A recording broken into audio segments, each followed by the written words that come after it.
Okay. So now at least you have some idea what this means. Don't think that you understand, so it's quite good. And if you are really serious and you want to understand, there's no point asking questions now. Then you can just continue with listening to these teachings. We have to hear this many, many times until we really start to understand what is being negated. So relax, it's okay. Question about what are the 6 negative emotions? The 6 negative emotions? Yeah. Yeah, we had them yesterday. It's like desire, ignorance, pride, deluded doubt, wrong views, and anger. Desire, anger, deluded pride, like inflated pride, doubt, wrong views. Those are the root illusions? The root delusions. Okay. Out of that come 20 secondary delusions. And those emotions are the result of karma or creator of Both. karma? Both. They are a ripening of past moments of negative emotions that we have not cleared up. You see, if you have I see somebody driving in a certain way, I get angry. But then I forget about that anger. It goes into the subconsciousness. It stays there. The next time I see the same thing, it comes up again. And it comes faster and stronger every time. Whereas if I see it, and I go, and I think, hey, this guy, he's really dangerous. It's okay, you know, we don't have to make things that are dangerous into not dangerous. And we send him a wish, may he not create an accident. That imprint of anger is not created. So the main cause for the delusions is, there's also six causes for that. So the main cause for the delusions is a moment of a delusion before, sometimes, which creates the habit, which creates an imprint. Then the condition for it to arise is an object that we see, hear, a thought, something like that. Then also other causes are society, upbringing. Other causes are friends who constantly kind of say, hey, come on, you know, let's go and drape this woman. She will love it, or something like that. Another cause is inappropriate attention, that we give these objects a lot of attention instead of giving the delusions inside attention. So these are the causes for the delusions. But the main cause is the delusion before. This is why we have to, every time, this is why awareness is so important, because when you are aware that, oh, attachment is there, aversion is there, while it is there, you can dissolve it, and then it doesn't make new seeds. It doesn't make new imprints. And this is why also purification practice is important. So when we do purification practices, we have the Buddha, and then you have white light who, for example, purifies seeds of ignorance, red light coming into the throat purifies seeds of attachment, blue light that purifies seeds of anger, then navel is yellow light, it purifies seeds of pride and miserliness, green light coming into the secret chakra here, which purifies jealousy. We can work with this also. Or otherwise we purify body, speech, mind, so there's many, many specific ways of doing purification practices.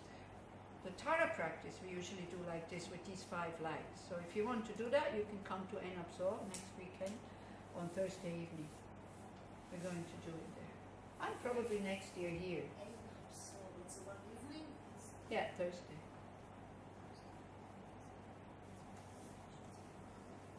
Okay?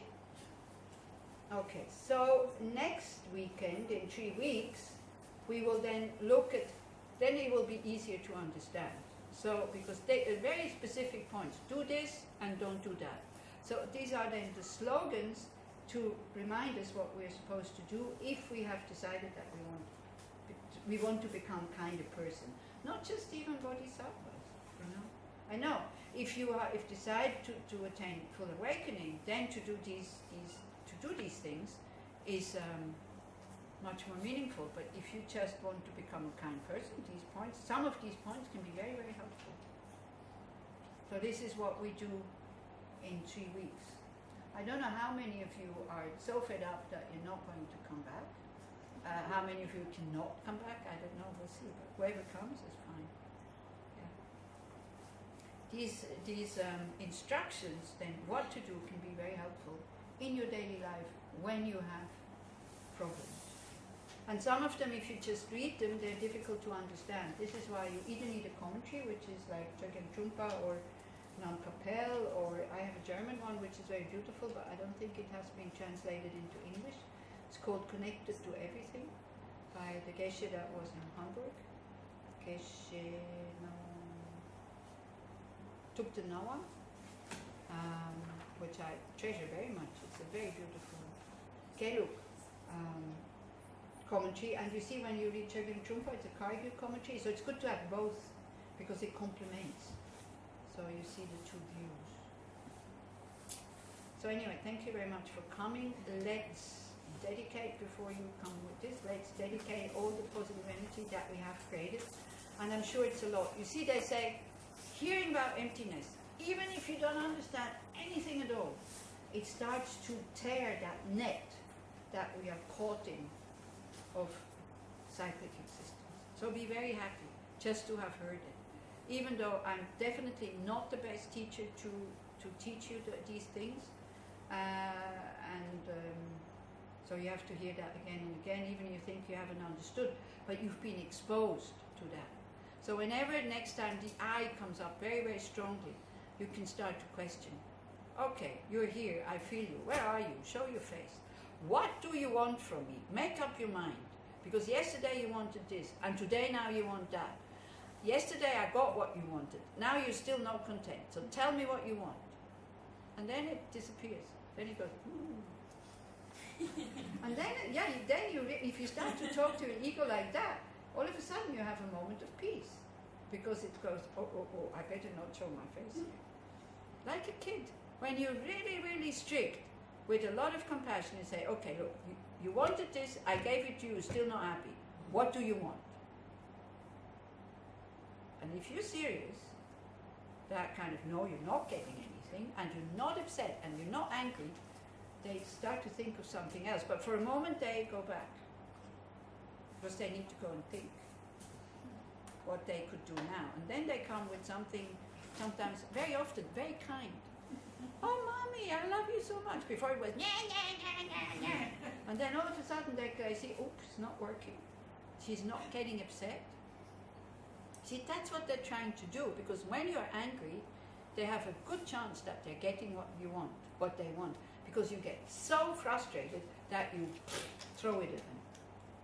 Whereas when you're very firm and you say, sorry, you cannot have it, and you're not impressed by their behavior, very quickly they start with something much more clever, and then at least they use their intelligence and not their nagging.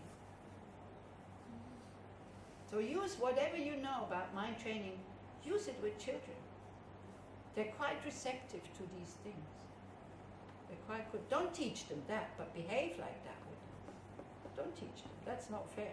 If you're not practicing it, please do not teach your children.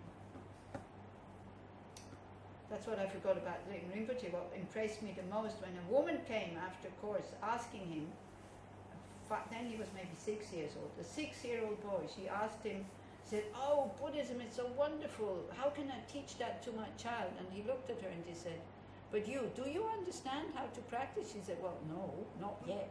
And then he said, how are you going to teach your child if you don't understand? A 6-year-old boy. So I do think they remember their past lives.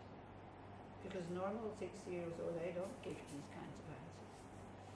So anyway, you have the fortune that he's coming here. So let's dedicate all the positive energy that we have created. So,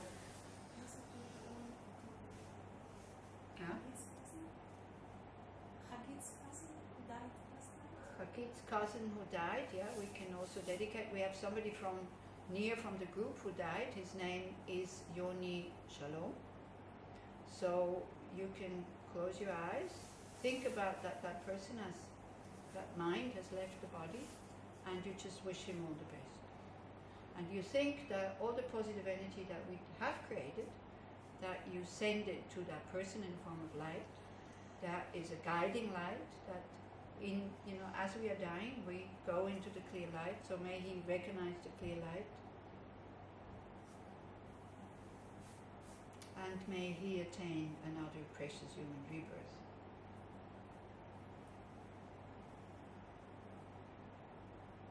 And for us, the positive energy that we have created, so that whatever we do in the future with our body, speech and mind, may it only be of benefit to others.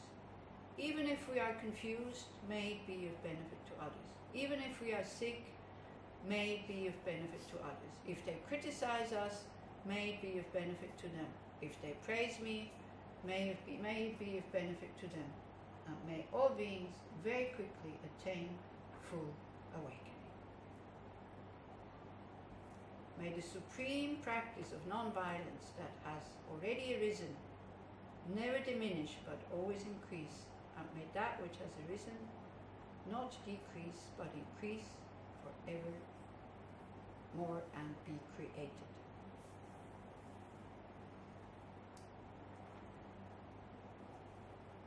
Okay, thank you very much.